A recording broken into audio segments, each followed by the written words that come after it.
Buenas tardes, Arratsaldeon. Último confluencuentro de esta serie, octavo, y para terminar, por todo lo alto, nos vamos a meter con el concepto. Para ello he engañado a Javier Balda y a Miguel LH, que pensaban que venían a una costillada, pero ahora se han dado cuenta de que no. Espero que me sigan manteniendo el saludo. En cualquier caso, asumimos las consecuencias. Bien, como digo, hoy vamos a dedicar el tiempo a abordar aquellas reflexiones que Miguel LH en primera instancia, posteriormente Javier Balda y finalmente yo mismo os vamos a compartir en relación a esta cuestión, en principio tan concreta y a la vez tan dispar como es el concepto. El formato va a ser el mismo que en las 7 ediciones anteriores. Expondremos nuestros planteamientos, intercambiaremos alguna impresión y luego abrimos el turno para que quien tenga ganas de hacer cualquier puntualización, aportación, lo haga libremente sobre el tema que nos ocupa o sobre cualquier tema. En cualquier caso, como el concepto lo absorbe todo, cualquier cosa va a ser pertinente. Pues, Miguel, tenías ganas de empezar. Acercaros al micrófono lo que podáis, ganas que no siempre ayuda. Ganas no son. ¿Qué van a ser ganas? Gracias por invitarme, Koldo. Te lo agradezco mucho. Gracias a Javier Balda por atreverse a compartir mesa conmigo y gracias a Javier Manzanos por promover el intercambio de ideas, si es que va a haber algún intercambio. Lo que nos echó encima de la mesa alegremente Koldo Sebastián hace un tiempo es más propio de un simposio que de una reunión, iba a decir de amigos, pero a la vista de lo que veo, lo del síndrome del impostor me invade ahora mismo, pero sin síndrome. O sea, todos mis respetos, pensábamos que efectivamente era una costillada, pero ya veo que no, señoras y señores. Dice el papel de Koldo que nos mandó hace ya un tiempo. Oye, podemos hablar de concepto, qué pienso, cómo pienso, mente, pensamiento, intelecto, idea, dato, número, medida, lenguaje, significado, símbolo. No voy a seguir, porque es una lista que si fueran una de romanos harían así. Yo creo que esto se lo mandas a Sloterdijk y no viene.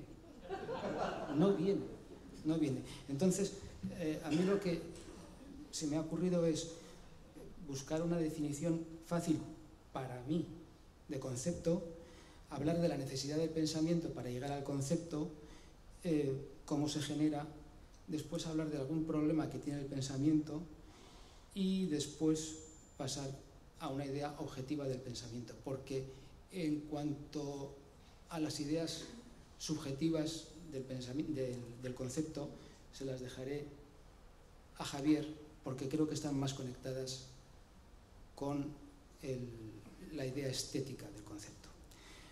En cuanto a una definición del concepto, usaré la de Carlos Moulines, que es un filósofo que yo creo que parte de la etimología de la idea de concepto y a la que yo creo que se adhieren muchos filósofos. Dice lo siguiente: los conceptos son unidades básicas de toda forma de conocimiento humano por medio de las cuales comprendemos las experiencias, y son de dos tipos: bien una forma de captar la realidad o construcciones mentales que surgen por medio de la abstracción y sirven para integrar en clases o categorías nuestros nuevos conocimientos y nuestras nuevas experiencias con los conocimientos y experiencias almacenados en la memoria.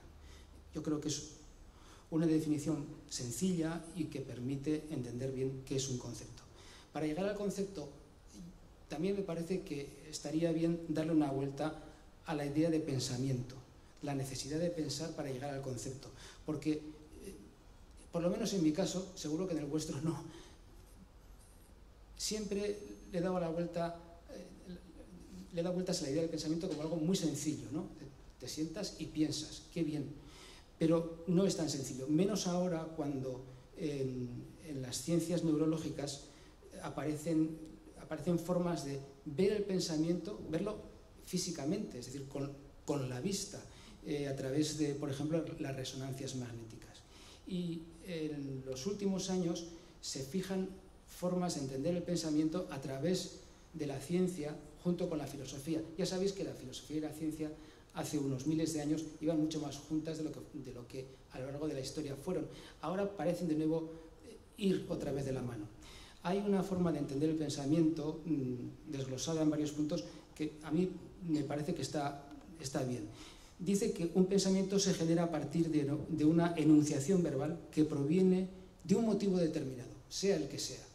Hay un motivo y a partir de ahí se genera un pensamiento. La segunda es que hay una etapa en la que aparece un registro semántico primario, que es una reducción extrema del discurso que contiene la esencia de la idea. Aún no hay un lenguaje que se pueda transmitir, pero el sujeto ya tiene un registro semántico primario. Ese lenguaje interior, accesible solo al sujeto, ha de convertirse en un sistema de significados sociales que pueda ser decodificado por otra persona.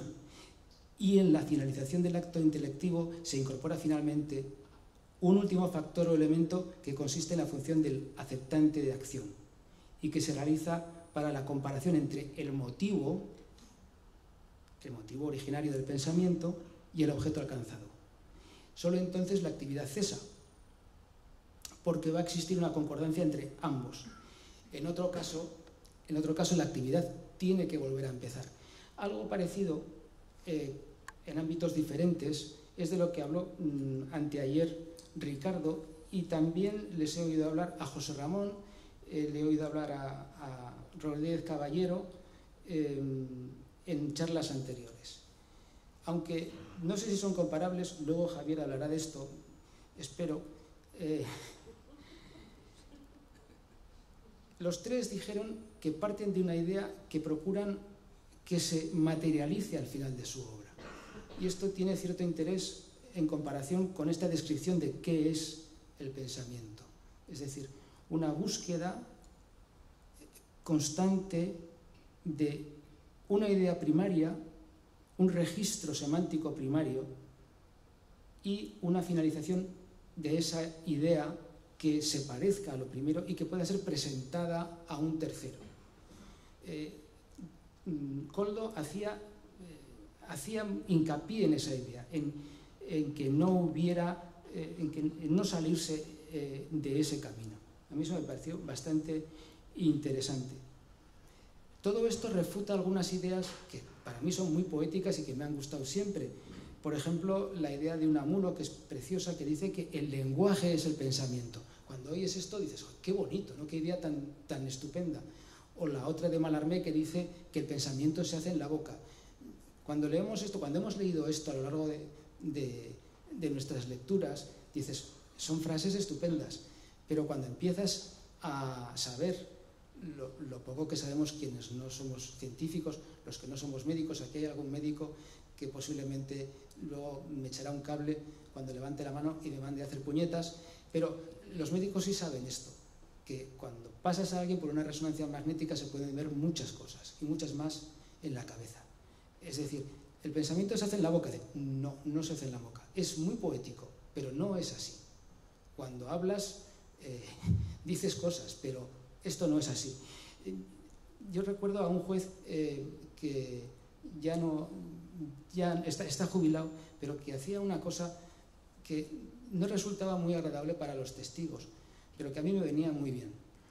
Cuando un testigo empezaba a hablar y a preguntas de su letrado o del letrado contrario, alguien le preguntaba, oiga, ¿es cierto que usted vio o que en tal libro de cuentas, lo que fuera? Y empezaba diciendo, yo pienso, entonces abruptamente el juez le paraba y le decía, oiga, usted no piensa. Y en todo caso, ¿Cómo piensa? Lógicamente, críticamente, es un pensamiento inductivo, deductivo. Lo que conseguía es que el testigo se perdiera, el discurso se fuera por donde no debía y aquella declaración no sirviera para nada. A mí sí me servía, porque yo volvía a casa, siempre que hacía esto, yo me volvía a casa sabiendo lo que ya sabía, que no sé pensar. Pensar es una cosa, por lo menos para mí, francamente complicada. Francamente complicada. Y pensar tampoco es el conocimiento. Ortega dice una cosa que a mí me gusta mucho, dice, mientras el conocimiento es un saber que puede ser o no ser necesario, que ha brotado de una situación histórica como respuesta a ella, el pensamiento es algo que el hombre hace para alcanzar la especie última del saber, el saber a qué atenerse. Hace falta mucho rigor para escribir esto y atenerse a lo que dice Ortega, es decir, hacer del pensamiento algo que nos sirva. Dos problemas del pensamiento, o uno dividido en dos partes. Pablo Dors, que es un tipo que piensa bastante bien, habla de dos formas de entrarle al pensamiento o a la cabeza. Habla del vagabundeo y habla de la peregrinación. Y dice que en el cerebro existen esas dos formas. Se refiere a un estudio que está publicado en el 2010 en Science y que tiene un nombre, es corto, yo creo que además se lee fácil. Dice, se llama Una mente errante es una mente infeliz. Y en ese estudio se demuestra que el 47% del tiempo en el que estamos despiertos, lo de dormir es otra cosa, eso yo creo que podríamos hablar la parte. Nuestro cerebro es como un vagabundo. Y de vez en cuando, solo de vez en cuando, por ejemplo cuando investigamos o cuando nos dedicamos a la meditación, entonces se convierte en un peregrino, entonces sabe a dónde va, pero mientras tanto anda como pollo sin cabeza. Está claro que el cerebro necesita vagabundear. No sé quién decía que... Bueno, yo creo que todos hemos tenido esa sensación de que cuando te estás duchando es cuando te aparecen las ideas. Te echas las manos a la cabeza y parece que bueno, yo me las he hecho poco, no me hace falta mucho, pero cuando te echas las manos a la cabeza parece que aparecen las ideas, ¿no? En ese vagabundeo pasan cosas y es muy, muy interesante. Sin embargo, el 47% del tiempo de vagabundeo parece excesivo. Y de hecho en ese estudio del que hablamos se demostró que es una fuente de insatisfacción. Si no seguimos una ruta, vamos a estar insatisfechos. A unas conclusiones parecidas llega un científico que se llama Marcus Reisle en un estudio en el que él descubre lo que se llama la red neuronal por defecto. Él lo llama también el ruido de fondo del universo. A mí me recuerda, ¿os acordáis antes de la TDT cuando se estropeaba el poste del Perdón o del Soyuve? Que decías, esto es del poste, es de allá, y que se veía en la televisión unos puntitos. Pues esto es igual que el ruido de fondo del universo al que se refiere Reisle. Y dice que el cerebro empieza a generar actividad de forma estocástica, es decir, al azar, lo que se llaman sueños diurnos. Es cuando te preguntan en qué estás pensando y tú dices en nada. En realidad solemos decir, si somos sinceros, en tal cosa, porque sabemos en qué estamos pensando, pero no hay un conductor en el coche. Esto va solo. Y también dice Reisle que esto no es malo. Lo que pasa es que es tal actividad que no tiene sentido, que es excesiva. Yo no sé si él lo dice así, yo no sé si es excesiva o no porque se produce, es decir, se produce naturalmente. Es una vorágine, dice, es una vorágine descomunal. De todas las funciones de esa vorágine, solamente el 30% es indispensable. Y dice, el resto se ha comprobado que no sirve para nada, que es una disipación de energía enorme. Y todo esto tiene implicaciones en las enfermedades neurodegenerativas. Cuanto más tiempo pasas en este estado, a lo largo de tu vida, más probabilidades tienes de tener depósitos de placas de beta-amilo, que es lo que tienen las personas con Alzheimer o con demencia. Yo supongo que las placas de beta-amilo que deba tener yo serán del tamaño de ladrillos refractarios. Supongo. Volvamos entonces, después de haber hablado de los problemas del pensamiento, para terminar podemos volver un momento a la formación del concepto. En la formación del concepto, tanto filósofos como científicos coinciden en que hay dos elementos que son indispensables: la experiencia y el lenguaje.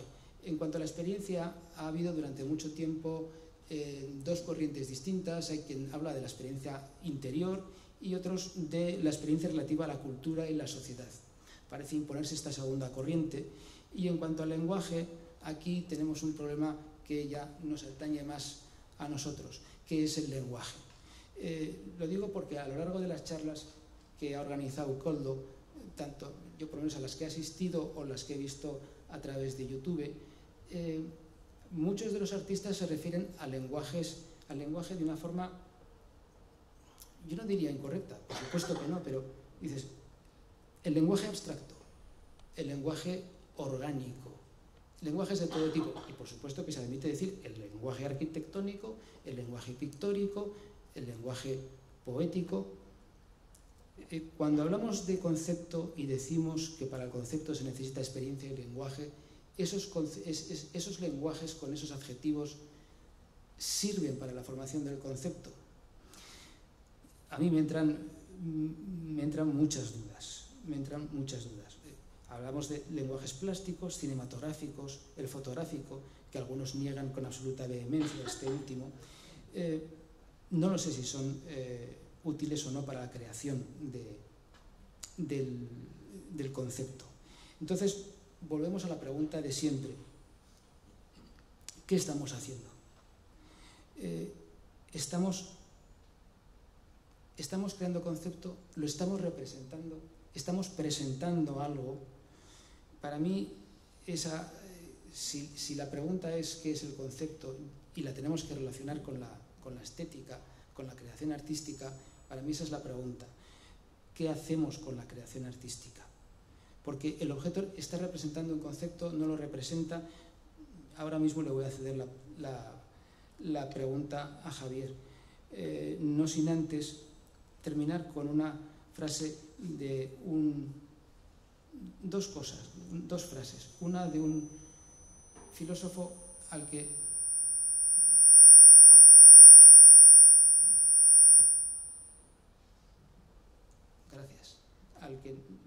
yo no comprendo, me vuelvo loco.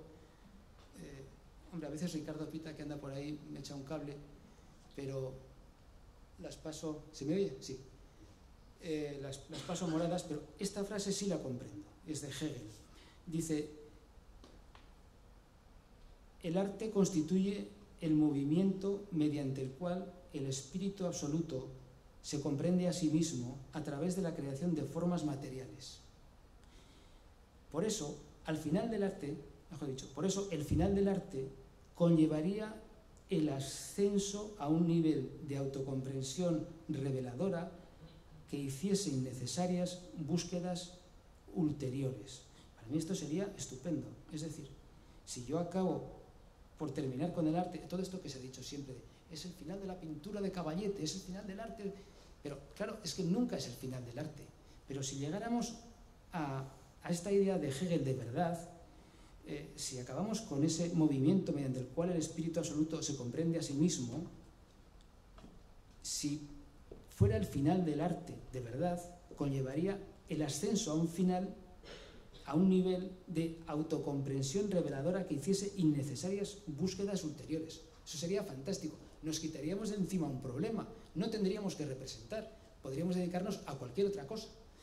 Bueno, pues mucho después, dos científicos que miran las cabezas por dentro a base de bien, que son Crick y Koch, dicen otra cosa que a lo mejor es la contraria, pero que trae causa de lo anterior. Dice: si pudiéramos descifrar toda la conciencia visual, la visual, no dicen la auditiva o cualquier otra, la conciencia visual, si pudiéramos descifrar toda la conciencia visual, podríamos descifrar toda la conciencia. Para quienes se dedican a las artes plásticas, creo que esto es por lo menos una cierta esperanza. Y con esto le paso la palabra a Javier para que nos siga hablando, creo que con un poco más de centramiento en este asunto. Buenas noches. ¿Se escucha? Buenas noches. Bueno, yo voy a rebajar, creo que con una solución disolvente, este precipitado de alto cultivo, porque bueno, nos habíamos dividido un poco la tarea, ¿no?, del filósofo bueno y el filósofo malo en este caso. Yo le he llamado a esta charla, esta pequeña presentación del concepto, una aproximación breve y oportunista a mi conocimiento y uso personal del mismo, ¿no?, a una memoria personal, subjetiva, a un vagabundeo estocástico, aleatorio, de términos y descubrimientos estéticos. Voy a contar más voy a centrarme más en el aspecto ya del arte, ¿no?, o al menos del conocimiento que me da el poder poner aquí entre vosotros estas experiencias. Miguel ya lo ha dicho mejor que yo, que es concepto. Bueno, concepto es el significado de un término y el conocimiento de ese significado. El concepto agrupa definiciones de clases y de notaciones similares. Pero ¿cuál es el concepto de arte? Con todas las contradicciones que tiene entre concepto, pensamiento, definición, en fin, ¿cuál es el concepto de arte? Y de ahí arrancaré a exponer algo. Pues me atrevo a comenzar con una definición adaptada, hegeliana quizás. Es la actividad creativa por la que expresamos sensaciones y percepciones sobre la realidad. La realidad es múltiple, hay muchas realidades. Y sobre la imaginación, con resultados estéticos y simbólicos y utilizando diferentes recursos sensoriales, formales, visuales, lingüísticos y sonoros. Los conceptos de arte han sido muy diferentes en diferentes etapas históricas, culturas y en contextos de valoración e intercambio muy distintos. Hemos estudiado una historia del arte cronológica y acumulada de unos valores y definiciones conceptuales asimiladas al gusto, a la representación del poder, del sistema, del mercado, de las religiones, desde el sistema clásico del arte hasta su desmaterialización o la atomización del arte en el presente, ¿no? Otra vez muy hegeliano, ¿no? Para hablar del concepto y del concepto en el arte, nos remitimos a la filosofía. Desde la antigüedad se intentó establecer fundamentos y razones para la inspiración y para la belleza, para discernir los mecanismos creativos de los artistas y del arte como pensamiento y como procedimiento generador, muy ligado siempre también al sentimiento y a la emotividad. Por ejemplo, no era lo mismo en la antigüedad griega, el artista y el poeta. El artista estaba asociado al hacer, a definir la forma, a ejecutar la obra con el mejor conocimiento técnico. Casi no usaba el artista conceptos, usaba maneras de representación. Sin embargo, el poeta, la poesía, era una categoría y un don superior. Usaba el lenguaje, definía y creaba conceptos. Era la conexión con el pensamiento. El poeta era su mediador, manifestaba a la naturaleza y establecía la belleza del espíritu también. El problema, pues, se plantea en cómo analizar y discernir para el pensamiento y el lenguaje los fenómenos estéticos o la actitud estética, que a pesar de tantas teorías enunciadas, pues no ha habido una que abarcara a todas. Podríamos decir entonces que aquello que entendemos como conceptos de arte y asociados ya son por sí un hecho en sí mismos o son un suceso, ¿no? Esa teoría que tiene Miguel sobre el suceso, la estética y el arte, lo que ocurre. No solo de descripciones diferentes, sino también de funciones, expresiones, intenciones y modos diferentes que nos hacen, a mí me hacen, concebir o formular esas ideaciones que dan lugar luego al trabajo y al producto del arte, a las obras de arte. La conceptualización en el arte es un terreno muy inestable, sobre todo durante el siglo XX. Si no ha habido nunca una teoría que ligara a todas las tendencias, ¿no?, a lo largo de la historia, en el siglo XX ya ha sido el punto de ruptura de los paradigmas conocidos, de los conceptos habituales o clásicos, y hasta lo que estamos viviendo en el XXI todavía mucho más, ¿no? entre otras cosas por la injerencia o la introducción y el cruce en el terreno de la psicología y de las ciencias sociales y en la extensión, de las imágenes por otros procedimientos, la fotografía, la televisión, la radio, también la arquitectura masiva, la arquitectura social, la ingeniería industrial, las artesanías, la expresión como terapia, el mismo cuerpo ya como sujeto del arte, no como objeto, el documento, el archivo, y el acceso también, el fomento y la divulgación de la experiencia sensorial que siguen dando lugar a algo convencional que conocemos como es el gusto, la emoción o la conmoción. Tres términos concomitantes, pero que quizás no se puedan tratar de igual modo. Bueno, o quizás todo esto ya estaba también en el pasado, ¿no? Y solamente lo reformulamos. Bueno, seguramente que todo esto es una obviedad que todos conocéis y no sé, me enredo y no sé si es un lugar muy pantanoso, a ver desde dónde puedo salir. Entonces yo quiero contar un poco o establecer en seis conceptos básicos y clásicos que han transitado las épocas y la historia. Esos 6 conceptos son el arte, que es la ideación, el hacer de un objeto, el producto sin funciones definidas, pero que puede ser símbolo y que tiene una determinada estética. El arte es un impulso o una pulsión. La belleza es la convención emotiva de un ideal físico, espiritual o moral, visual, sonoro, etc. La forma abarca términos como el contenido, lo que contiene, la materia, las partes y el todo, el límite, la estética, la figura, en donde representamos algo concreto, la apariencia visual, sonora, la apariencia poética o lingüística, el patrón, el modelo. La creatividad es un concepto moderno. Parece no existía en la filosofía, ni en la teología, ni en el arte. Se usaba el creator, el padre, ¿no? El que generaba vida, o también el creator, el que fundaba ciudades. Luego, ya en la teología medieval está el creador, que es Dios, pero no se usaba en el arte. Es en el siglo XIX, en la Ilustración, cuando desacralizamos la cultura, cuando se incorpora al lenguaje exclusivo del arte. Y es sinónimo de artista, ¿no? Creatividad y creativo es el artista. En el siglo XX se extiende a toda la cultura y se extiende a las prácticas y a las expresiones de la cultura, a la política, a la ciencia, a la tecnología y también al proceso desde la idea a su desarrollo, a la realización de una concepción o de una idea. Todos somos creativos, ¿no? La creatividad es uno de los síntomas de las sociedades modernas, contemporáneas y sobre todo democráticas. Otro concepto, la mímesis, la imitación, la realidad, tener o copiar la apariencia de las cosas, la apariencia de la naturaleza, aprenderla, capturarla. El camino de la belleza era la imitación. En el siglo XV, sobre todo en el Renacimiento, fue la imitación, el empezar a sentir la naturaleza y a poder expresarla de maneras diferentes.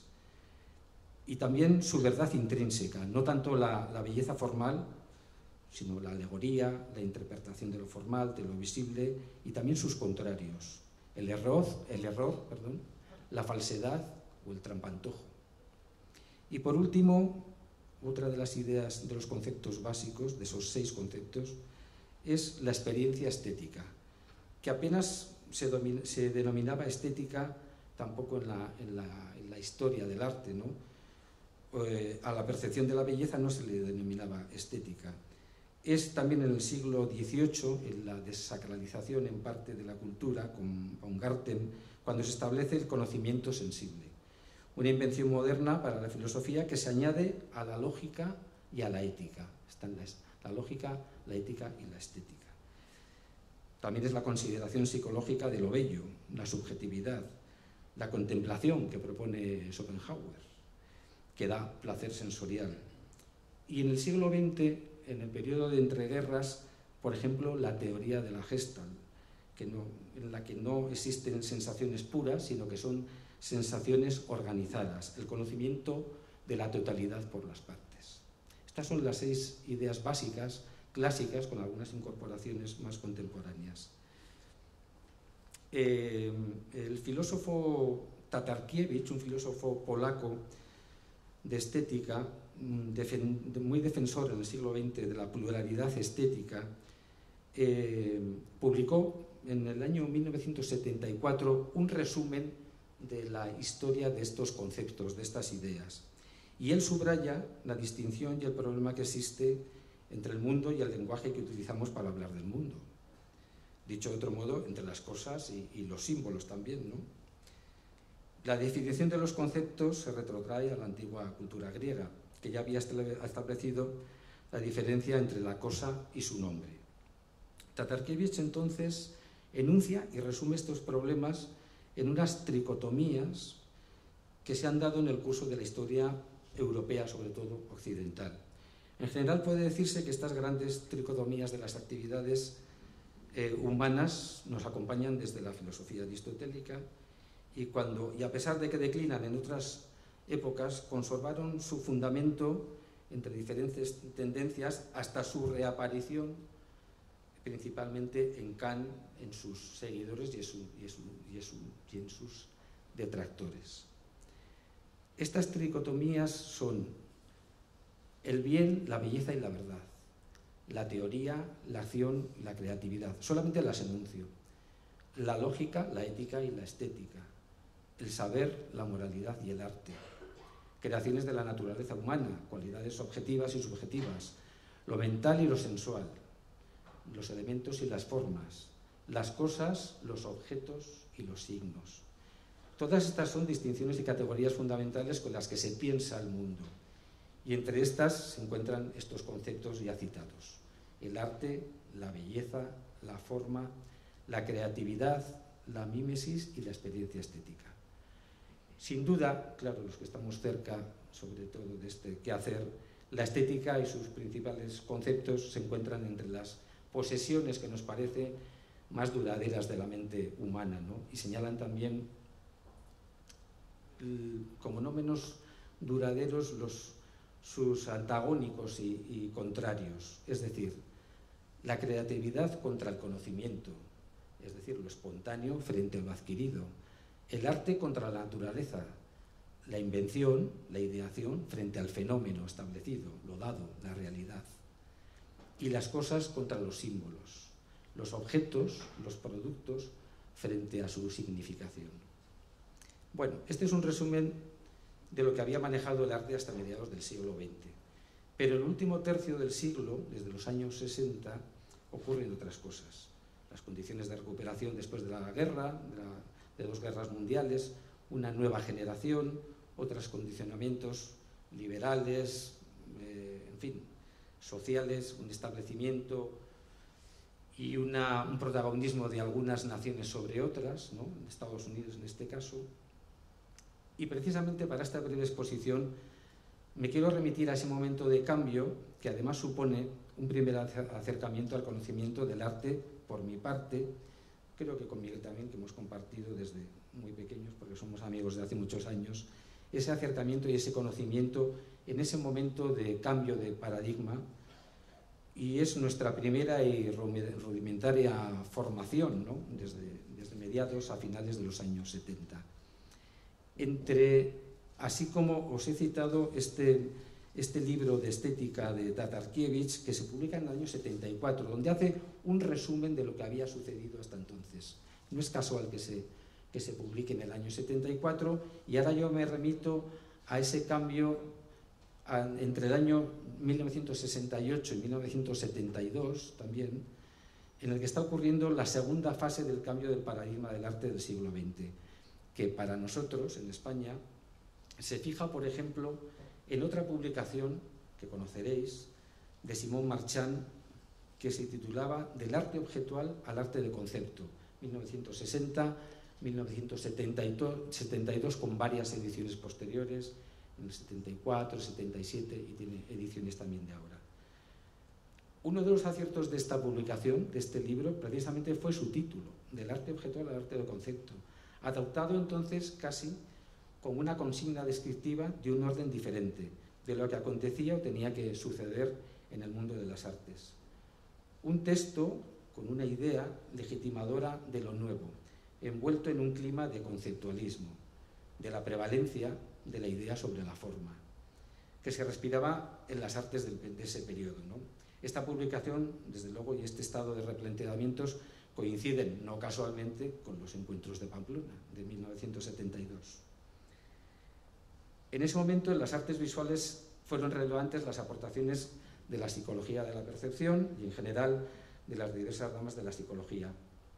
Y estaban teniendo también gran importancia la lingüística, después del estructuralismo, y a la vez el lenguaje no verbal, el corporal, la proxemia, que es la relación del espacio con la interacción humana, la topología, la propiedad de los cuerpos geométricos, el lugar, la comunicación, la emancipación de la actividad artística, asimilada a la emancipación social, la oposición al régimen en España y la oposición en general en todo el mundo occidental a las democracias liberales. Es decir, un caldo de cultivo entre heterogéneo, novedoso y absolutamente confuso y también, por supuesto, muy ignorante, que decir de nosotros que éramos muy jóvenes y que no sabíamos nada y tampoco es que lo hayamos mejorado mucho, la verdad.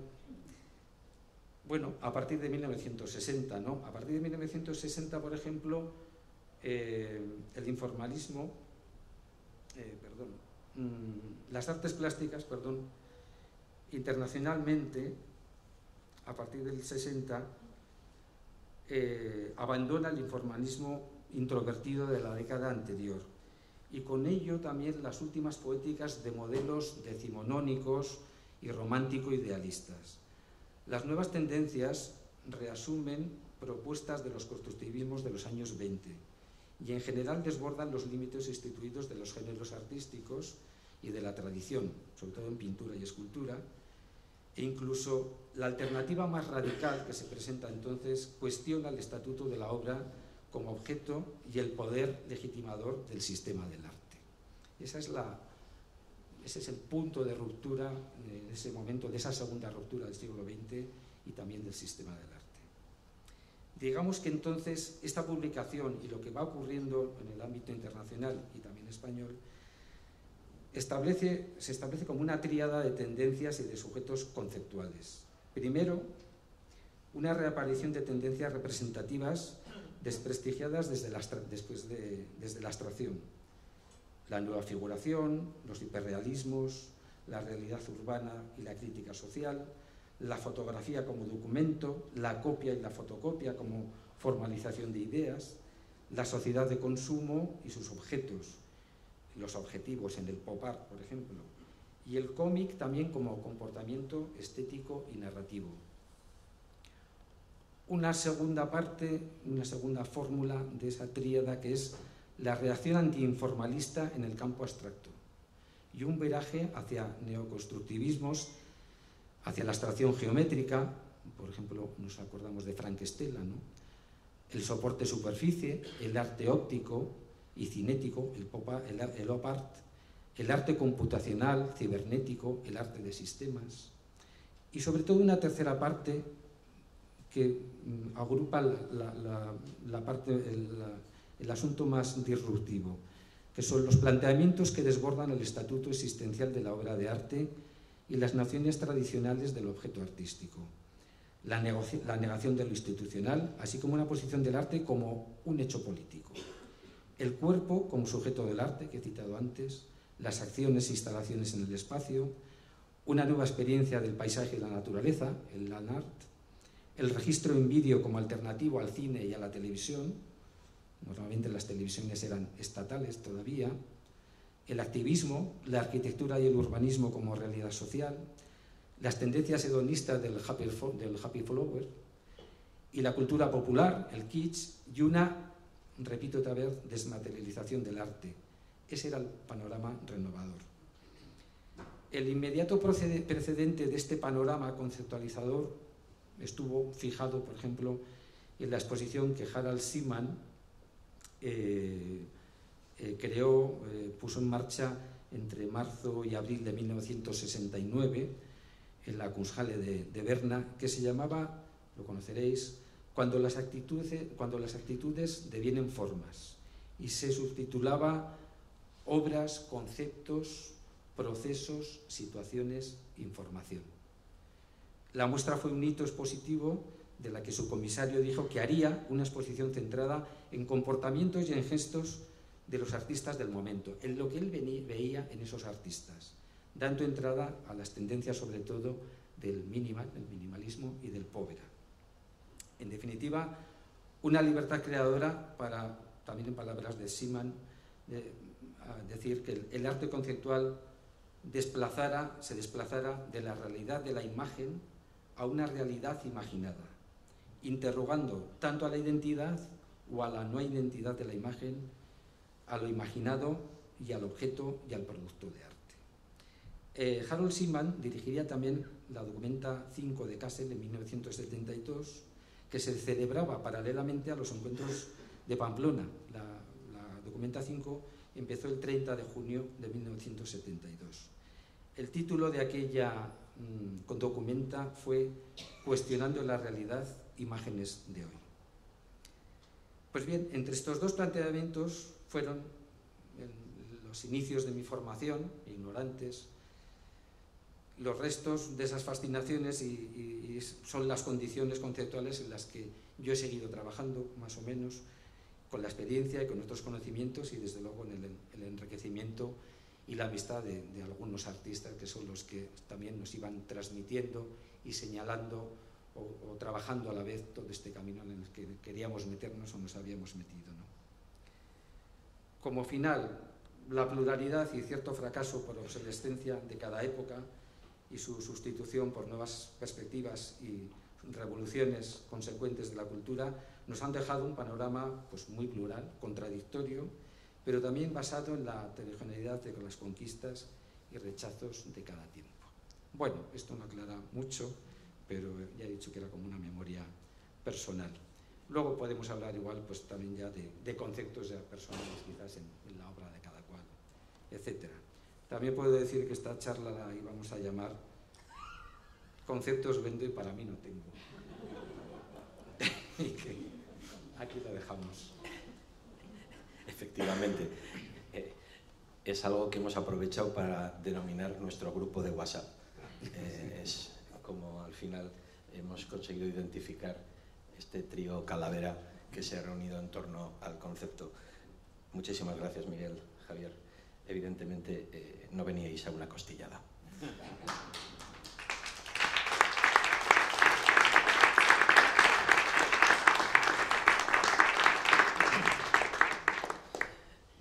No tengo un papel muy fácil, pero voy a intentar hacer una aportación en la línea de lo que han venido siendo las sesiones anteriores.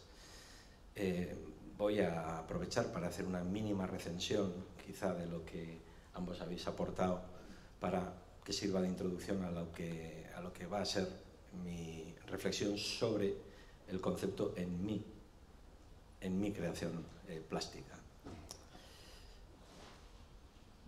Os iré leyendo las notas que he ido construyendo en torno a este asunto. El concepto es, ante todo, una construcción del entendimiento para relacionarse con nosotros mismos y con lo que nos rodea. Es una unidad cognoscitiva, generada mediante la agrupación de componentes conectados entre sí, para, mediante su interrelación, crear una entidad atributiva de pensamiento.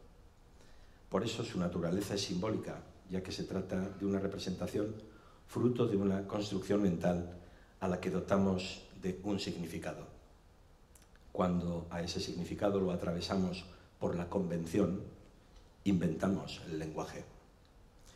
En definitiva, el concepto es el resultado de la destilación de una idea, la esencialización de un constructo intelectual que acota en una representación mental mínima un significado máximo con el que delimitar y comunicarnos.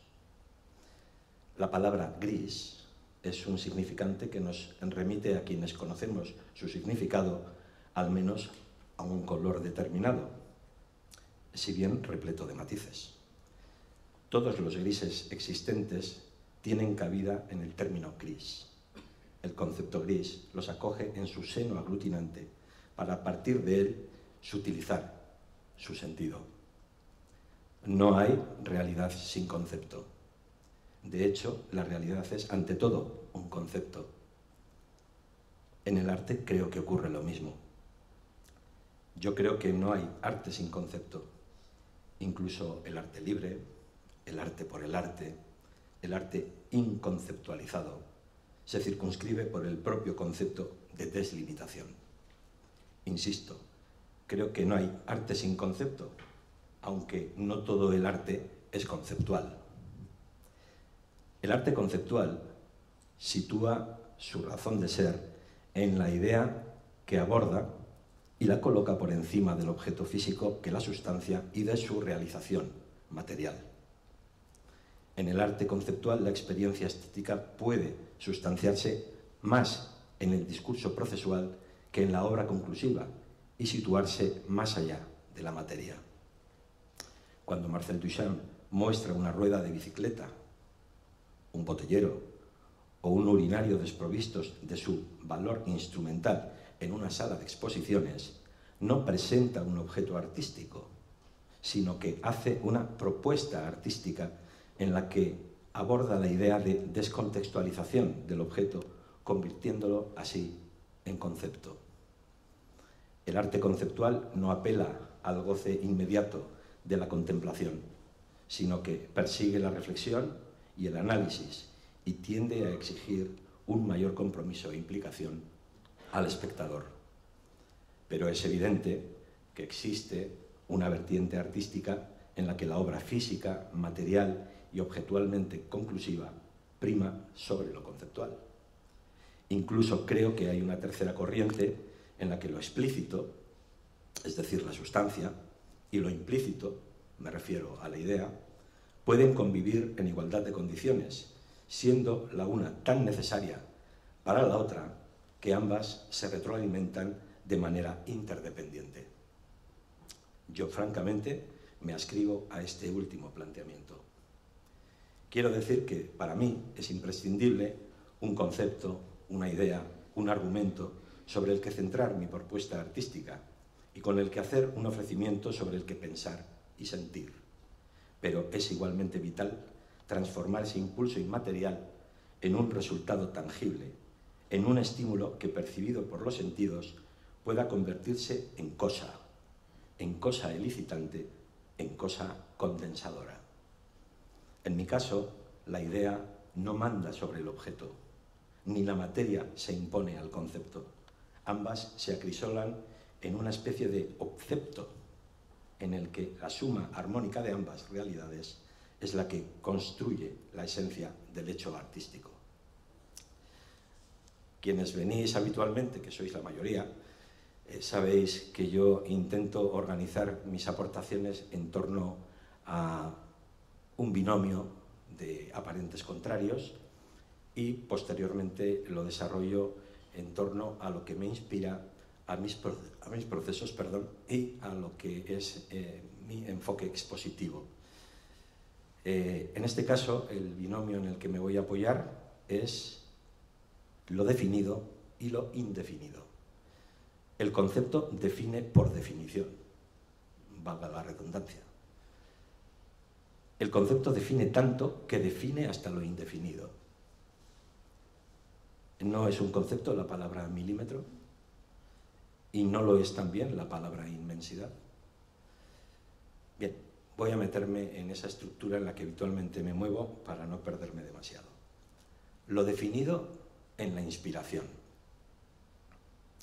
Lo recto, lo paralelo, lo perpendicular, el ángulo, el cuadrado, el cubo, lo curvo, el diámetro, el perímetro, la tangencia, el círculo, la esfera, la medida y por ende el límite, me inspira lo objetivo, lo cierto, lo inequívoco. aquello que me lleva por el camino de la seguridad sin fisuras. Cualquier concepto que no requiere interpretación, cualquier idea cuya esencia es la verdad inapelable, el dogma ideal, me atrae hasta convertirse en foco de mi creatividad. Mis pinturas, dibujos y construcciones tienen un cromosoma que necesita la mesura, el canon, la estructura.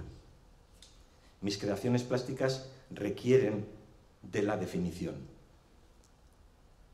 pero definir es fijar. Y como dice Alan Watts en La sabiduría de la inseguridad, resulta que la vida real no es fija. Voy con la elaboración. Precisión, exactitud, meticulosidad, pulcritud, minuciosidad, pureza, perfeccionismo. Cualquiera de esos términos, que todos ellos remiten al concepto de lo definido, los considero consustanciales a mis intenciones, propios de la voluntad desde la que me planteo mis creaciones. Cada vez que he pretendido prescindir del encofrado matemático, me he sentido extraviado, fuera de sitio, intruso, falso. Es curioso, es dentro del corsé numérico donde yo me siento más libre. No sé, quizá sea porque no hay un corsé más elástico, o puede que ni tan siquiera eso sea un corsé. Me refiero ahora a la difusión. Mis exposiciones son una prolongación de mi manera de entender el hecho creativo. Disculpad que tengo un trancazo que para qué. Son una parte fundamental de mi proceso y por lo tanto me las planteo no como una puesta en escena, sino como un concepto que sintetiza la palabra asimilación. Entender el espacio acogedor, construir un ritmo con lo mostrado, disponer meditadamente las obras, cuidar su interacción, establecer los silencios.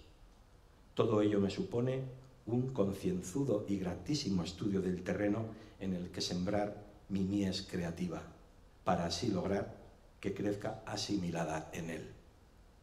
Cada vez me gusta más esa parte del proceso y para disfrutarla intensamente procuro dedicarle un tiempo y una energía específica. Aproximarme a la vinculación máxima entre continente y contenido es algo que en mi caso conlleva decodificación, planificación y rigor. Y como me pasa en los cuadros que pinto, alcanzar el máximo acercamiento entre mi pretensión y el resultado logrado es la fuente de mi disfrute. De esta muestra en particular, la que nos acoge hoy, estoy especialmente satisfecho. Siento mi obra altamente asimilada, que no incluida, en estas dos salas en las que he tenido la suerte de anidar las últimas 7 semanas. Paso al bloque de lo indefinido y lo refiero a la inspiración. Creo que es evidente mi devoción por la cultura japonesa. Por eso, para explicarme, voy a apoyarme en 3 conceptos que creo van a serme muy útiles para referirme a aquello que, siendo indefinido, me inspira. Hacen referencia a planteamientos que ya he mencionado en algunos encuentros anteriores, pero en esta ocasión voy a utilizar su sentido según el idioma japonés. El primer concepto es ma. El ma es un término que hace referencia a lo que ocurre en la mente de alguien cuando pasa de simplemente estar en un espacio a formar parte de él, a transformarlo en un lugar significativo, aquí, desde el que se contempla todo lo demás. El ma remite a la experiencia de saberse parte de esa dimensión física en la que se activa la conciencia del ser. Un ser que es yo en el punto en el que es y está simultáneamente. Yo creo que en cierta medida pensar en el punto, el martes pasado nos referíamos a él, Belén Puyo lo hizo de una forma exquisita, pensar en el punto, en esa realidad inmensurable, irrepresentable e invisible que llamamos punto, en el aquí, en el que concentramos nuestra localización consciente, es equivalente a experimentar el ma. El siguiente concepto más conocido es Satori. El Satori es la iluminación repentina, la comprensión de aquello que está ocurriendo en el ahora, lo que hace que el yo sea y esté presente, es decir, vinculado a un instante concreto que es ajeno a la duración del tiempo, pero que concentra en sí todo el sentido de la existencia. Tengo la impresión de que concebir la idea de instante, el ahora en el que se es y se está en plenitud, es algo similar a lo que representa esa serenidad en la que el pasado y el futuro no tienen cabida y que se asocia, como digo, al denominado Satori. Por último, me voy a referir a Ryo-Shin. Ryo-Shin es el estado de conciencia sin el cual no es posible identificar el aquí y el ahora, sin el que el punto y el instante son inexperimentables. Sin él no es posible abrir una distancia entre la percepción y el pensamiento. ¿No os parece una paradoja fantástica llegar a ser conscientes de la no consciencia?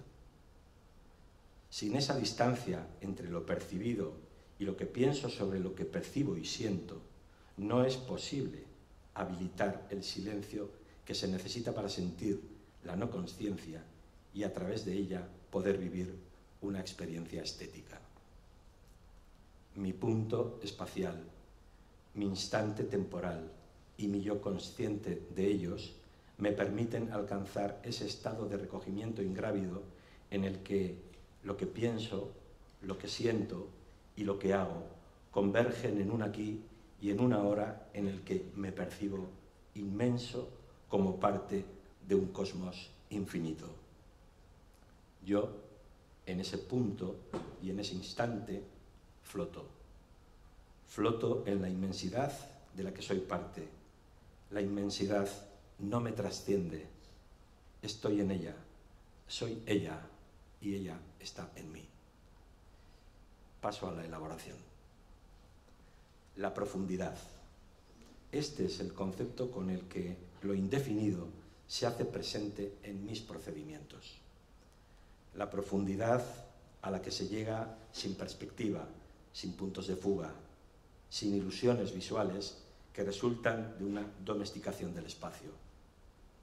Mis efluvios cromáticos, el festival de evanescencias con el que se mullen mis obras, quieren ser la representación de la hondura en la que me quiero mover. Difuminar, degradar, desleer, generar transiciones ilimitables con las que hacer de la confusión sensorial el esclarecimiento interior. Nada como una mancha que remite por igual a lo macroscópico que a lo microscópico, que lo mismo puede parecer extraída del subsuelo que atrapada en el cielo para indefinir un resultado. Lo informe, la reminiscencia orgánica, aquello que se caracteriza por no representar nada concreto y, sin embargo, ser polisémico, es una seña de identidad de mi manera de representar conceptos cuyo denominador común es lo enigmático. Termino con la difusión. Toyo Ito, arquitecto japonés muy de mi gusto, lo expresa muchísimo mejor que yo, por eso lo voy a parafrasear. Quiero convertir el espacio en un lugar por el que fluya lo invisible. Para mí, las salas de exposición Son templos en los que aspirar a que la respiración se contenga mientras se mira mi ofrenda. Por eso, de forma complementaria a mi querencia por el orden y el criterio, necesito que las decisiones tomadas al componer una muestra no se manifiesten del todo evidentes y se planteen de un modo insinuado, discursivo, sutil. Las metáforas visuales, como el panel blanco de esta sala que se encuentra en la zona de las ventanas, funciona como un tokonoma, y es un ejemplo de lo que digo. El tokonoma es la hornacina que en los hogares tradicionales japoneses configura un microespacio simbólico. En ella se muestran 3 objetos cambiantes: una fruta o flor de temporada, una cerámica de Nara y una caligrafía o un ukiyo-e. Ese espacio es el que recibe y despide cada día a sus moradores. Yo me recibo y me despido como habitante de este espacio expositivo cada vez que entro o salgo de él.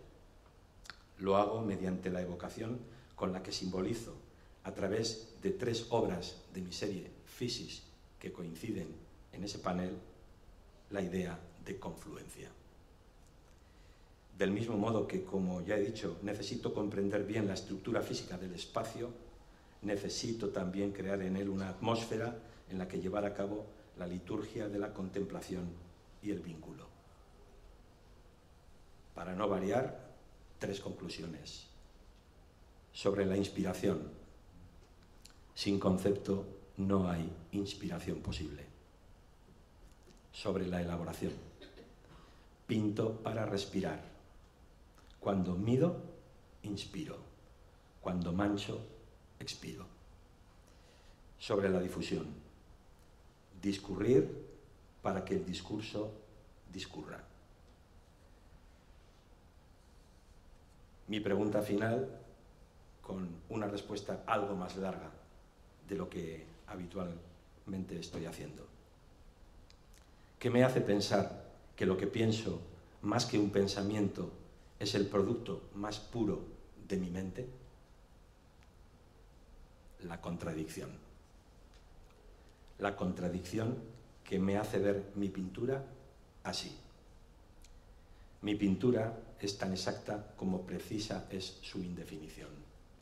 Mi pintura es tan difusa como etéreo su rigor. Mi pintura es canon y bruma, evanescencia y compás. Se expande nómada en la quietud de un punto. Es beta y rayo, rizoma y vilano, bucle y filo. De una crisálida perenne, el reposo y el quebranto es.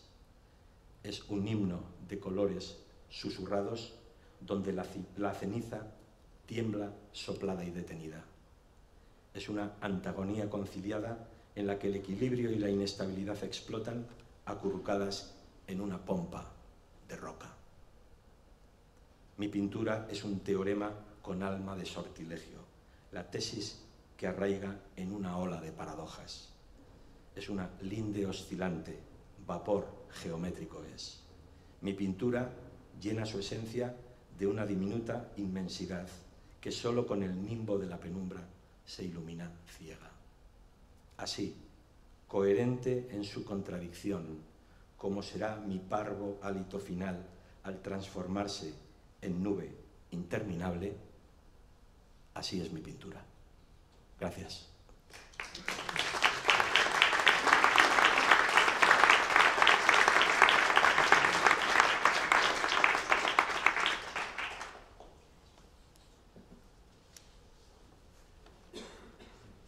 Bueno, pues hasta aquí hemos llegado con esta primera parte y empezamos con lo que queda, que será aquello que empecemos a comentar entre nosotros y se enriquezca con cualquier intervención que queráis hacer desde el foro. Incluso si alguien tiene algo ya que decir o que comentar, que desde luego no se corte. Hay un micrófono por ahí que se puede distribuir y mientras eso puede ir pasando, yo sí que quería pediros un esfuerzo añadido. Más, sí. Sabes, Miguel, que soy insaciable. Bien.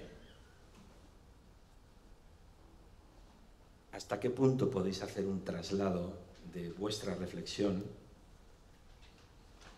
tan bien documentada, tan bien articulada, tan profusamente explicada? Yo la verdad es que os he escuchado con muchísimo gusto. Y, como siempre, aprendo, pues, tanto como para que tenga que escuchar esto de nuevo, comprobar mis notas y sacar algunas conclusiones más en limpio. Pero sí que os quiero pedir un esfuerzo añadido a ambos. ¿Qué traslado hacéis de vuestra reflexión epistemológica a lo que es la pragmática de vuestra creación? Miguel lo tiene fácil. Adelante. Seré breve. El concepto a mí me ha causado solo que problemas. He tenido dos experiencias muy malas con el concepto. Me voy a confesar. Las dos fueron dos experiencias de juventud. La primera fue durante el instituto y las dos tienen que ver además con lo que decía Javier. Nosotros éramos jovencísimos cuando llegó el Circo Pamplona, cuando llegaron los encuentros. Y nos vino muy bien porque aprendimos muchísimas cosas con los encuentros y con lo que vino después de los encuentros. Fundamentalmente supimos lo que era el arte conceptual, lo que era hacer cosas que nada tenía que ver con lo que habíamos visto hasta entonces. Yo recuerdo algunas cosas como, por ejemplo, los teléfonos en el Paseo de Sarasate, que eran de Lugán. Recuerdo al tipo que señalaba la ciudad diciendo estoy señalizando la ciudad. O sea, una serie de acciones que eran absolutamente conceptuales y que no tenían que ver ni con la pintura al óleo, ni con la escultura, ni con nada. Aquello a mí me abrió la cabeza por la mitad. No sé si yo era muy consciente de eso o no, porque yo tenía 13 años. Sin embargo, aquello abrió en mí una idea que se convirtió de repente, mientras estaba haciendo no sé qué curso de bachillerato, en un trabajo que nadie me había pedido y que hablaba de la utilidad de la belleza. Yo me puse a escribir un texto sobre la utilidad de la belleza que mi profesora de arte me decía que qué bien, pero no me estaba ayudando, ni tampoco me ayudó una profesora excelente de filosofía que se llamaba Josefina García. Aquella mujer nos dio algunas ideas filosóficas que a mí me ayudaron mucho, pero en aquel trabajo en concreto no me ayudó. Lo que sí hice fue escribirlo de una forma determinada, estéticamente distinta a cualquier otro texto, ponerlo en unas tapas distintas. Es decir, con 14 o 15 años, aquello para mí tenía mucha importancia. Supongo que si alguien lo leyó después se habría partido la caja. Y la segunda fue algo que apareció también de repente, que fue el intento de hacer una teoría del suceso, a lo que se refería Javier antes. Eso se trasladó en algunas pinturas pequeñas que tampoco tuvieron una continuación y que uno cree que está haciendo algo de interés. Luego, cuando te pones a mirar de verdad, y por eso en el concepto en la definición de concepto, si os acordáis, se decía que esas ideas que forman los conceptos se añaden a la memoria. Claro, si consigues tener memoria porque has leído, porque has mirado, si lo haces, dices, esto ya lo tengo, pero si tienes el orgullo, el horrible orgullo de no haber leído o no has podido leer, pues te pasa lo que me pasó a mí. Si con 15 años, con 16 años dices, voy a hacer la teoría del suceso, cuando te pones a leer te das cuenta de que Hegel ya lo ha hecho. Lo que te apetece es meterte debajo de una mesa, porque es patético, ¿no? Esas son las dos veces que yo me he enfrentado a la idea del concepto desde el punto de vista estético. Bueno, luego, claro, cuando haces otras cosas, cuando pintas o cuando haces fotografía, siempre quedan cosas, ¿no? Lo último que he hecho, por ejemplo, fotografiando algo que no tiene que ver demasiado con la idea pura del concepto, fotografiando personas dormidas, acabas dándote cuenta de que estás hablando del concepto de la cultura y de su relación con ideas médicas. Lo que pasa es que es muy abstracto, no llegas a concretarlo porque no hay forma humana de llegar a un concepto, si no es como decíamos antes con el lenguaje, creo yo. Koldo ha dicho lo contrario hace poco y acabaremos hablando del concepto como la película Airbag. No sé si os acordáis de cómo se explica el concepto en la película, que acaba diciendo el tío, vamos a llevarnos bien porque si no aquí va a haber hondonadas. ¿Os acordáis, no? Bueno, siempre podemos rozar el concepto, pero si no hay lenguaje, difícilmente. De hecho, en las dos ocasiones anteriores, hace 45 años, yo necesité del texto para agarrarme al concepto. Bueno, antes os decía en broma qué conceptos vendo, y esta es la parte de los conceptos que no tengo, porque cuando voy a hablar de lo que hago me cuesta más, bueno, más reflexivamente, o sea, desde luego te tengo mucha envidia, Koldo, porque describes siempre tu obra y todo el proceso que conlleva y que tú llevas para elaborarla, para sacarla, y desde conceptos previos, ¿no? Has dicho antes, sin concepto no hay inspiración. Bueno, ahí yo no estoy tan de acuerdo porque tampoco soy, a pesar de lo que he explicado, creo que no soy tan conceptual, ¿no? A mí lo que creo que siempre he aplicado, o lo que me sirvió ese inicio, esa fascinación, y luego al final de lo que estamos hablando también son de una memoria de hace muchos años, de cuál fue un poco el inicio y la fascinación por algunas cosas y en qué momento se produjeron, y claro, estamos hablando de una elaboración posterior de todo este conocimiento, ¿no? De este acceso. Pero sí que a mí siempre se me ha quedado, y creo que mantengo, una acción analítica en el arte. Es decir, yo me acerco a la pulsión del arte, a la necesidad o a la manía de hacer, pues desde una opción de primero lo veo, pero luego para qué, eso que he visto, cómo lo voy a aplicar o para qué. Yo desde luego siempre, es una cosa que le comenté no hace mucho tiempo a mi amigo Miguel, y le dije, yo es que pienso en imágenes. Él se sorprendió, pero es que yo tengo un sistema de pensamiento de imágenes, ¿no? A veces es un poco sinestésico, ¿no?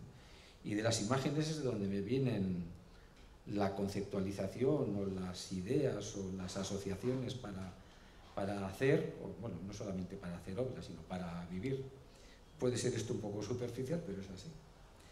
Y entonces a mí siempre me ha interesado y me sigue interesando, pues en esa opción analítica, pues la forma, la acumulación y la fragmentación que supone formalizar el espacio y el lugar, ¿no? Siempre he estado interesado y preocupado por el espacio, por qué supone el espacio, qué es estar, qué ofrezco además cuando manejo un espacio hacia el exterior. O sea, el que no soy yo, ¿qué va a haber en ese espacio? ¿Qué le voy a ofrecer para que se detenga o para que a eso le cree alguna alteración, alguna conmoción, algún interés, ¿no? Cómo es la activación del espacio por simpatía, o sea, por cualquier cosa que uno establece o que yo establezco en el lugar, en el espacio, en la espacialidad, eso lleva una consecución de miradas o de situaciones o de pensamientos, el delante y detrás del plano de la pintura. Yo, claro, se me conoce y empecé en la pintura, pero en realidad yo siempre digo, y no es un chiste, pero también lo es, que yo pinto muy poco, no pinto nada, porque en realidad lo que hago es construir. O sea, bajo la apariencia de pintura o con los elementos de lo que se puede entender como pintura, lo que hago es construir y deconstruir constantemente. Siempre estoy en el espacio poniendo y quitando. Es decir, tengo un método, o sea, más que el método, uno de los intereses es cómo elegir y qué decidir de lo que vemos y del lugar donde estoy, donde me voy a situar y donde vivo, qué habitabilidad tiene todo eso, ¿no? Al final es muy fácil, son como metáforas de la personalidad. Bien, pues, ¿hay alguien que tenga ganas de hacer alguna consideración o alguna pregunta? Un micrófono, por favor, para que podamos escucharte al fondo.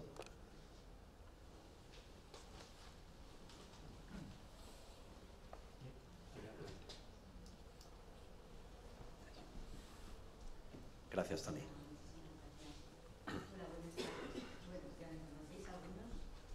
Cerca. Buenas tardes, que ya me conocéis algunos, que me llamo Inmaculada, soy sanitaria, pero pinto hace muchísimos años. Y entonces, bueno, esta charla me ha parecido algo extraordinario porque... Acércate, por favor, un poco más. Acércate el micrófono todo lo posible. Lo que no sé nada y me voy encantada. Bueno, yo estoy un poco de acuerdo con Javier Balda porque yo empecé con realismo y estoy en abstracción geométrica. Entonces, con los tres, pero parte con él porque para mí, mi pintura en este momento, o siempre, yo la definiría, o sea, sentimiento, primero, imágenes, sentimiento, inspiración y el concepto. Entonces, cuando tengo la imagen, ¿no? Eso a mí me inspira y digo, ¿qué imagen de estas tengo? No, yo me baso siempre en la naturaleza. Cualquiera que vea mi obra dirá, ¿esto de dónde sale? Pues es de la naturaleza, ¿no? Ahí está todo. Entonces, para mí, ese sentimiento que me da pintar en ese momento ese cuadro, que me pongo ante el lienzo, siempre en blanco, y para mí, yo no tengo miedo. Yo voy directa a por lo que tengo, pero no surge la imagen que yo pueda tener en la mano de una fotografía o de cualquier visión que he visto, no. Al final surge lo que sale de mi mano, de mi corazón, de mi expresión. Eso es lo que surge. Entonces mucha gente, si yo le diría, este es mi concepto para mí es sentir y poder trasladarlo a un lienzo. ¿Qué es para ti el concepto? Sentimiento. Entonces, claro, yo pinto desde el corazón. A veces igual no mido, no soy muy pulcra, también sí, y al final me estoy volviendo igual quizás muy lineal, pero para mí es eso, o sea, sentimiento. Yo ahí, y claro, luego tiene que venir la inspiración, pero la inspiración, como dice aquel, que te pille trabajando, quiero decir, porque si no, pues no. Y esa es mi aporte de lo que es el concepto. Y muchísimas gracias por la charla. Gracias a ti por tu intervención. ¿Alguna otra cuestión que queráis plantear? Por aquí hay una mano levantada. Hacia atrás. Sí, sí. Isabel. Isabel, perdona, fíjate si está encendido el micrófono y acércatelo todo lo posible a la boca. Está encendido, está encendido. ¿Se me oye? No. ¿Se oye? Poco. ¿Se oye? ¿Se oye? No. Ahora. Perdón. Que cuando les he oído hablar, esa disertación que me entusiasmó, me ha gustado. Isabel, disculpa, no se te oye, ¿eh? Acercarle, por favor, este micrófono. Ahora igual sí. A ver, ahora. Bueno, que cuando os he oído hablar, me ha venido en mente los cambios que tuve que hacer cuando estudiaba la percepción, el desarrollo estético del niño. Puesto que en todo momento no podía hablar de percepción, sino de acción perceptiva. No podía hablar de asimilación, sino de acoplamiento estructural entre lo que se hace, lo que se tiene, lo que se quiere, entre esa imagen que continuamente se está reconstruyendo. Entonces, me ha venido como, es algo así. ¿Qué es lo que hacemos cuando se pinta? ¿Qué es lo que hace Koldo, que ha hablado tan claro y tan bien? Pues haces una reconstrucción de esa mente, haces un acoplamiento entre tu posición ante el entorno, ante la idea, ante la definición, ese acoplamiento entre esa definición y la acción sobre lo que tienes, el acoplamiento de tu posición ante el entorno y de tu posición ante ti mismo. Esas dos actitudes se juntan y se forma no una representación, sino una imagen reconstruida, continuamente reconstruida, hasta que llegas al final de haber encontrado un equivalente estructural a lo que has vivido. Muchísimas gracias, Isabel. No sé si no la has liado, porque la próxima vez que necesite que alguien me firme un texto, eres firme candidata a recibir el encargo. ¿Alguien más quiere hacer alguna aportación? Sí, hay una... Hola, a ver si se me oye a mí. ¿Se me oye bien?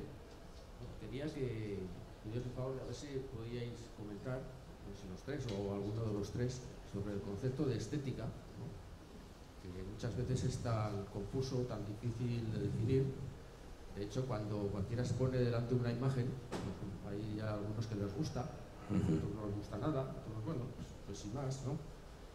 Y bueno, hay veces que una obra se valora muchísimo, ¿no?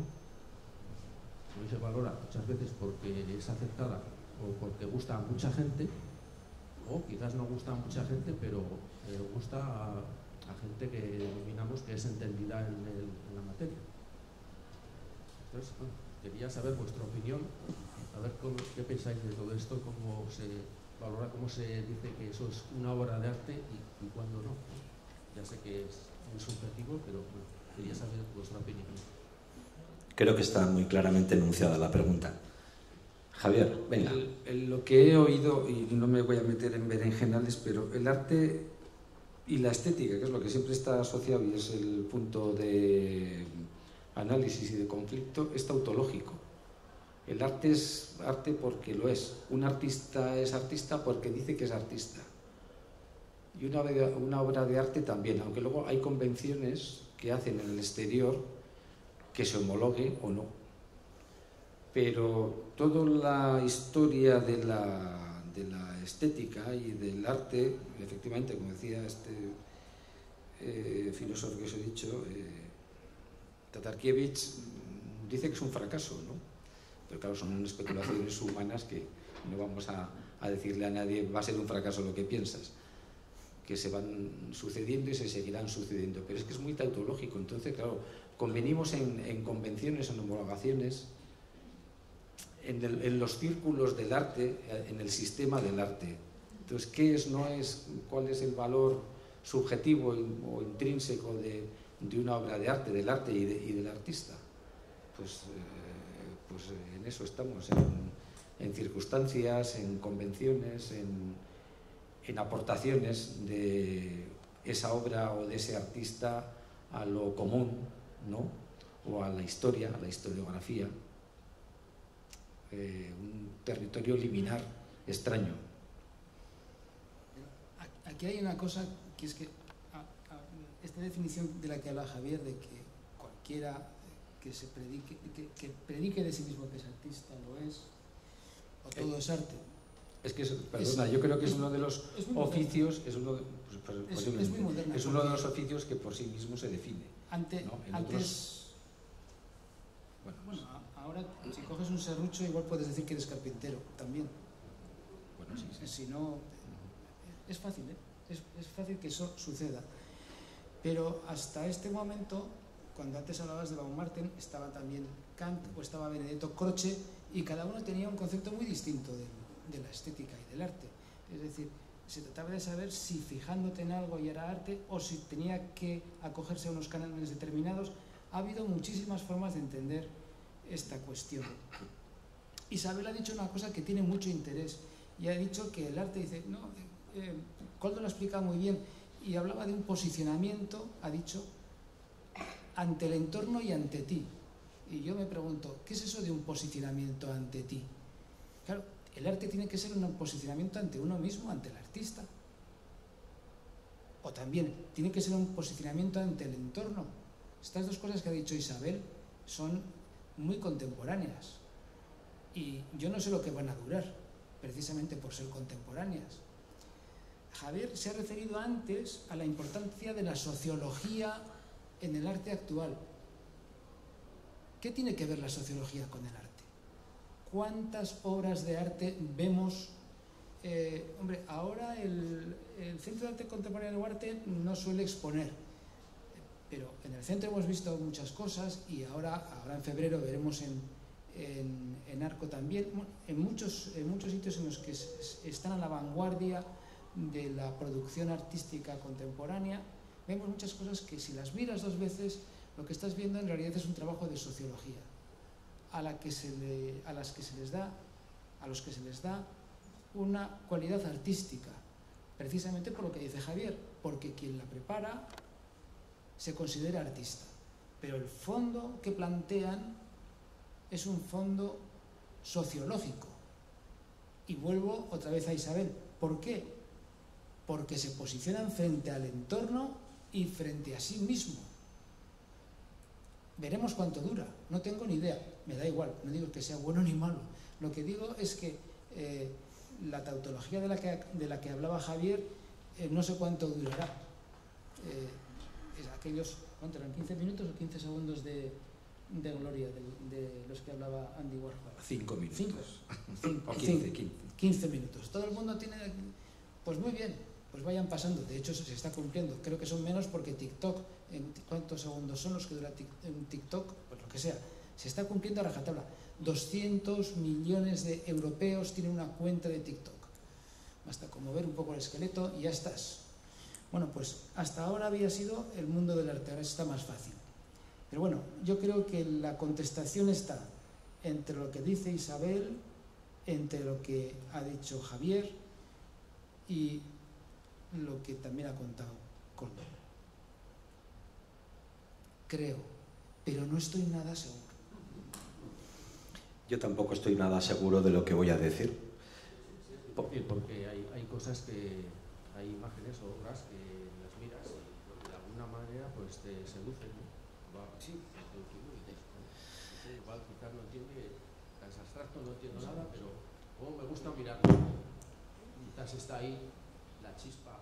Si te seduce, ya estás seducido y deberías decir, me vale. Y si tienes 2,50 y vale 2,50, te la puedes llevar a casa. A casa. Quizás para mí todo se resume ahí. Pues listo, vas estupendamente.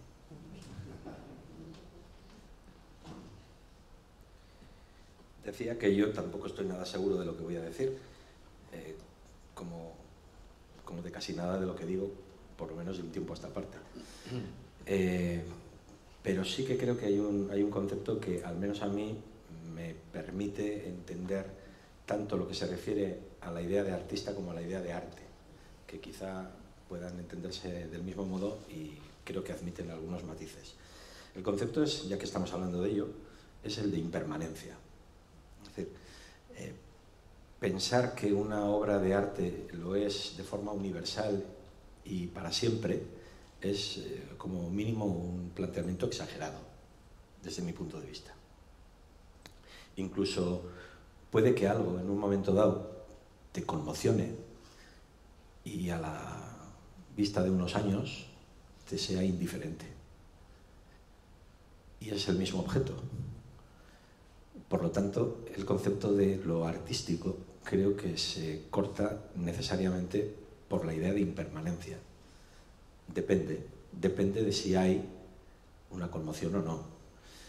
Yo hace unos días que recibí a un grupo de personas que son aficionadas a la pintura y están, pues bueno, desarrollando sus habilidades y sus inquietudes en ese sentido, les recibí de un modo bastante macarra y les planteé si tenían clara cuál era la diferencia entre una persona que pinta y un pintor. Yo al menos la tengo clara. Tengo un poquito menos clara cuál es la diferencia entre un pintor y un artista, pero cada vez también la voy viendo más clara.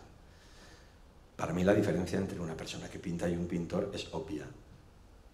La persona que pinta construye objetos. El pintor se construye a sí mismo, construye su propia conciencia pintando. El salto es inmenso, inmenso. Cuando alguien, además de construir su propia conciencia, ayuda a que otro, ante su obra, ante la obra que ofrece, construya la suya, en ese momento es un artista. Pero no porque se atribuya a él ese rol, sino por el efecto que genera en esa persona ante la obra que está viendo. En ese sentido entiendo yo los dos conceptos, pero cortados, desde luego, por la idea de que son impermanentes y en ningún caso absolutos. Todo lo contrario. Para mí la idea de arte es rotundamente relativa y transitoria.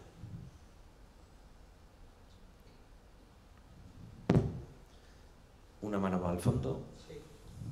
Vamos a ver, yo creo... Espera, Miguel Ángel, que te ayudará el micrófono.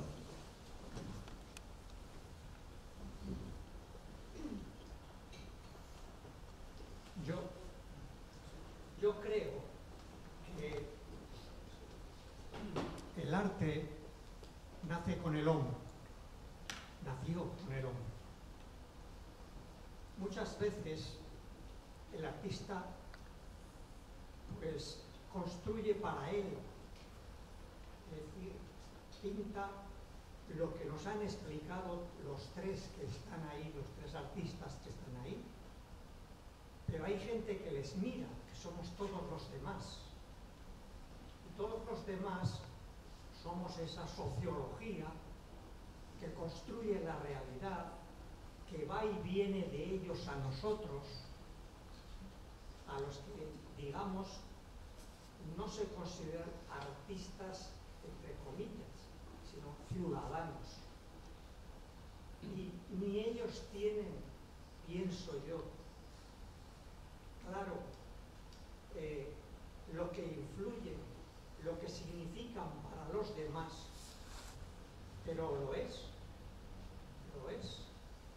Y te das cuenta muchas veces que personas que han pintado muchos años después, pueden seguir esas obras, pueden seguir siendo importantes sin haber ni siquiera mantenido una relación personal, pero transmiten algo a los demás. Por eso el arte nació y no creo que muera nunca. No lo sé, no lo creo, porque siempre tendrá algo que decir, algo que reflejar, algo que recoger, algo que impugnar, algo que, como que aquí se ha dicho, ilustrar a otros. Es decir, es un hecho tan importante, que nos rebasa y a veces no nos damos cuenta. Nos parece que hay otras cosas más importantes, pero esta en realidad lo es. Muchas gracias, Miguel Ángel. ¿Alguien más quiere hacer alguna aportación?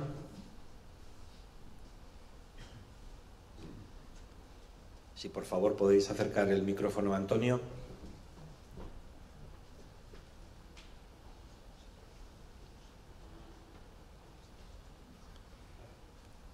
Hola, buenas tardes. Y yo quería decir que primero me ha gustado mucho la claridad expositiva vuestra, la madurez absoluta de lo que habláis y sobre todo la sinceridad. Ha sonado todo sincero, auténtico y queda pendiente en el aire. ¿Y qué es arte y qué es la eterna pregunta? No creo que ninguno de los grandes escultores griegos de Polícloto a Fidias, a tal, no hacía más que sus propuestas de qué es belleza. pero ninguno definía la belleza, porque todos tenemos un sentimiento de ella distinto, apreciativo de una pequeña... es como algo que es inalcanzable, que no lo podemos. Por lo tanto, la belleza se desplaza a otros lugares, a contemplarla en los niños, a contemplarla en la humanidad entera, en el mundo, que es eternamente cambiante. Estamos pensando que pensamos sobre el mundo, pero el mundo tiene como un pensamiento propio también, su dinámica, y todo va rodando, y todo va, para mí, generando una especie de termodinámica en el que hemos metido todo lo anterior, muy bien metido, que ya estaba bien, de aquellas escuelas que hemos pasado de rigor y de... ese rigor nace de uno, y esa singularidad que tienes tú, Koldo, en tu obra, es magnífica. Es, primero, tu singularidad, que nos la ofreces a contemplar y a pensar en mundos de total apolinio, de total, no sé, es una obra inmensa de pensamiento. Es como copar con música la totalidad del espacio o la totalidad del pensamiento, y de pronto estás tú como un punto, como afincado las matemáticas, en el rigor, en todo, y en unos mundos tan inmensos, tan de sueño extraordinario, de una gran poética. Y Javier nos ha propuesto un estupendo ordenamiento de todo el devenir del arte y de tal. Para mí no es más que una búsqueda interna de una belleza que pasa a ser de la Venus de Milo en aquel entonces, porque tenía su sentido, significado, etc., a qué sé yo, he puesto muchas veces el ejemplo de un gran coche estupendo, magnífico, que cumple hoy todos los ideales de una sociedad, como una hermosa máquina, una belleza que nos transporta, que nos lleva, que lo tenemos. Y representar eso es calar muy hondo. ¿Y con qué sistemas? Pues ya voy a hablar un poquito de mí. Mi sistema es echar anzuelos a un lago que desconozco y ver qué se pesca y qué surge de allí. Y surge mi introspección más profunda, mi yo más, o lo desecho y no puedo seguir trabajando con ello. Por lo tanto, no soy artista a todas horas, queda.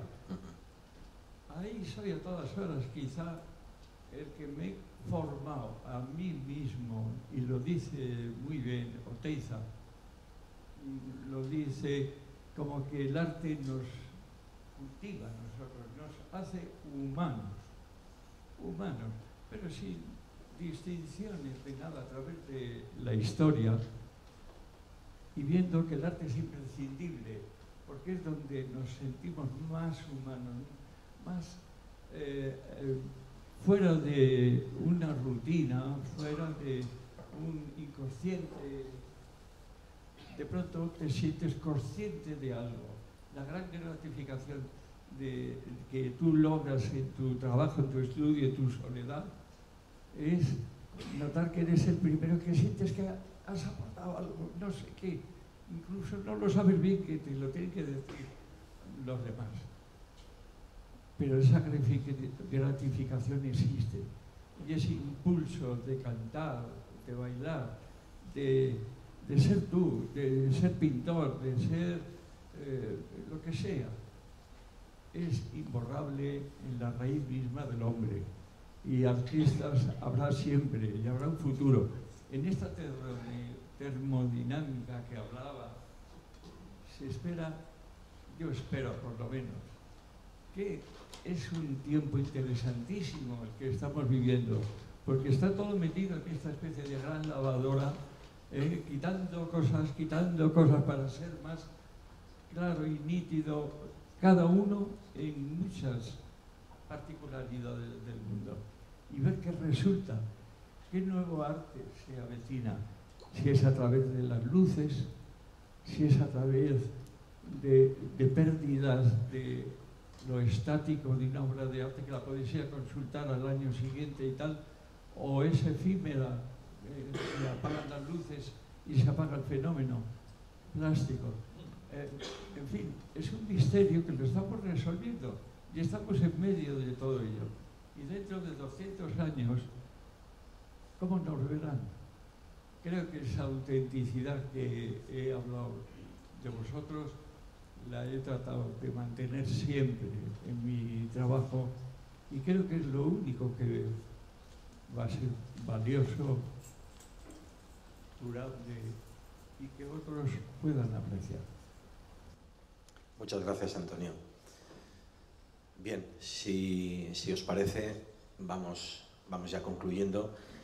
Me vais a permitir que, ya que es el último Confluencuentro de este ciclo, pues haga los correspondientes agradecimientos, por supuesto, a quienes habéis asistido, especialmente a esas asistencias reincidentes, ¿no?, por llenar cada sesión de este espacio con vuestra atención, con vuestro interés, con vuestra participación, al personal del Condestable que se ha desvivido por hacer las cosas fáciles y de un modo exquisito y amable, a Toni Sasal, que impenitentemente está todos los días grabando estas sesiones y que pueden verse conforme se van colgando. Las únicas que faltan por colgar son las del martes pasado y esta misma. Por supuesto, el agradecimiento al Ayuntamiento de Pamplona por acoger y difundir este formato y enmarcarlo dentro del programa de Encuentros de Pamplona 72-22, a Javier Manzanos por su apoyo entusiasta desde el primer momento hasta el último a esta iniciativa que en cierto modo es tan suya como mía. A José Ignacio Agorreta, Carlos Cánovas, Miguel Vergasa, Pedro Salaverry, Alicia Otaegui, María José Recalde, Fermín Alvira, Tomás Sobrino, José Ramón Anda, David Rodríguez Caballero, Fermín Jiménez, Jon Otazu, Mar Mateo, Belén Puyo, Javier Balda y Miguel Leache, por su generosidad e implicación para dar sentido y contenido a estos 8 Confluencuentros que bien podrían haber sido una costillada, pero han terminado siendo lo que habéis visto. Muchas gracias.